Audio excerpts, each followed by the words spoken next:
Evening family কেমন আছেন? আশা করি আপনারা সকলেই ভালো আছেন। তো অনেক দিন পরে আপনাদের কাছে একটা মিনি ব্লগ নিয়ে আসলাম। তো এই ভিডিওটা লাস্ট সানডেতে আমি দিতে পারিনি ভিডিওটা, কিছু কাজের জন্য ব্যস্ত ছিলাম, তাই আমি ভিডিওটা দিতে পারিনি। সানডে আমরা গেছিলাম হলো পার্কে। তো ছেলের সামার ভ্যাকেশন চলছে, তো ডেলি বলছে যে আমাকে একটু নিয়ে ঘোরো। অ্যাকচুয়ালি ব্যস্ততার কারণে ওকে সময় দেওয়া একবারই হচ্ছে না। অ্যাকচুয়ালি হাজারো কাজের মাঝখানেও ফ্যামিলিকে একটু সময় দিতেই হয়, তাই না?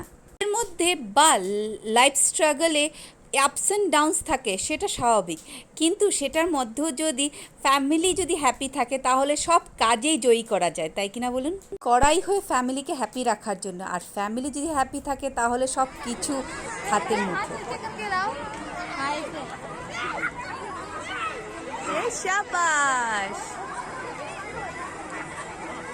হ্যাঁ হ্যাঁ, ইয়েস।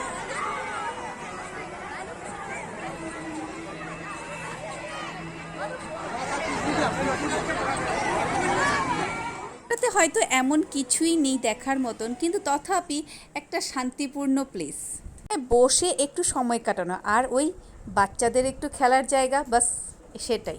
ব্যস্ততার মাঝে এই ছোট্ট ছোট্ট মুহূর্তগুলোকে অনেক মূল্যবান করে রাখা, একটু ভিডিওর মাধ্যমে আর আপনাদের সাথে একটু গল্প, বাস আর কিছুই না। তো চলুন, বাই বাই।